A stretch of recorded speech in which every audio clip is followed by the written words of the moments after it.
one of the most important things is that in a week there are 168 hours. And if you have a full-time job and you don't live too far from work, maybe 40 hours or 50 hours is what you're dedicating towards your employer. And even when you take out time for eating, sleeping, shaving, whatever, you easily have another 40 hours that can be dedicated to a second activity. Of course, what a bunch of people did in the pandemic is they've got a 40-hour job, and then they said, I can have a second 40-hour job, and I can do two jobs at 20 hours each, and they both won't know the difference. And that's going on quite a bit. So that's another benefit. We've got that kind of extra productivity going on, which is actually great for the economy if they can pull it off. But basically, because the second 40 hours is available, it's a very potent weapon in getting your startup off the ground. Because the most important thing when you start a business is to make sure that someone else is still paying for your rent, still paying for your groceries, still paying on your utility bills, so you don't have a burn. And so to the extent you can keep your employer and your job, you basically have another 40 hours to kind of play around with.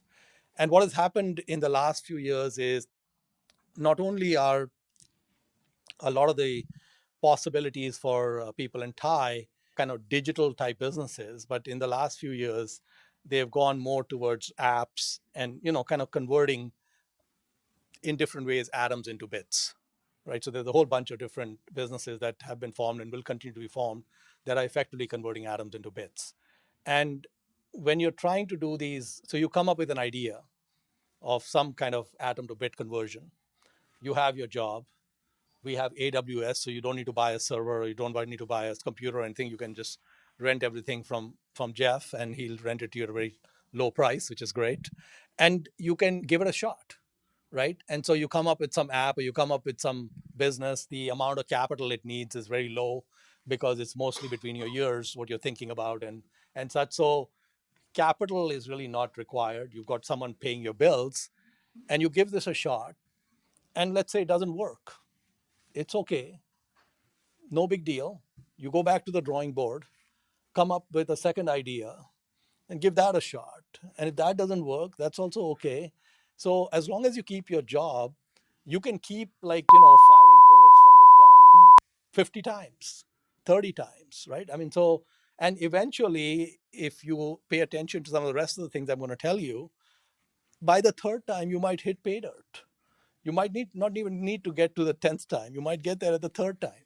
And then, when the revenue curves cross where you've got enough cash flow coming, you can tell your employer, see you later and move on. So, when I started my first business, I didn't have any money and I definitely needed my job. And so what I was doing is basically I used to get great performance reviews and all of that. I said, all that is out the window. We're not interested in great performance reviews anymore. My model was I need to work just enough so I don't get fired.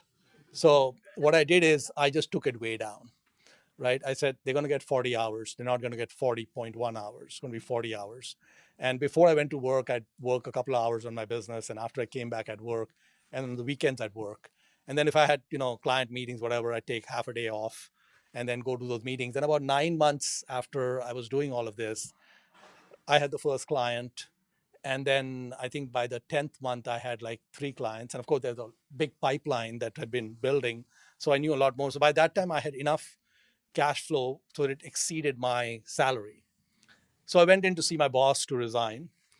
And I said, I've got this business I started. It's getting going. And so I'm leaving. So when I met my boss and his boss, they said, Mohnish, we were really confused. For the last 10 months, we were completely confused that your performance had really dropped off. And we talked about it several times. And we said, he's not so bad that we want to fire him, but it's just above that. I said, exactly. I said, I'm glad we nailed it perfectly. Like, you guys never even came and talked to me. And then they said, look, when your startup fails, not if your startup fails. They said, when your startup fails, you come back, okay? And you got a promotion, you got more money, more responsibility. I said, this is fantastic. Because my concern was that if things failed, I would have to scramble, find another job. I had good skills, but still it might take a few months to get that. I said, done, man. Like, if it doesn't work, in one day I'm back here and better than where I was. So I said, there's no downside. And of course the business never failed, and things went on just fine. So I have a friend of mine who I try to explain this 168 hours deal. And he was a hired gun CEO. He had saved a couple of $1 million, and he told me he had some idea for a startup. I listened to the idea. I said, "This is such a dumb, stupid idea." I said, "It's okay. You want to try it, you try it, but please don't quit your job." He said, "No, no, no. I can't do two things. I have to go all in." I said, "Look, man, you got like a $400,000, $500,000 lifestyle, okay, which is not going to go down, and this 2 million isn't going to last very long because you want to take office space and hire people." And I was trying to tell him, forget all that. Just scrounge yourself on the side on the weekends and keep doing your job. He ignored me. Okay, so he quits his job, blows through the 2 million, he's gone.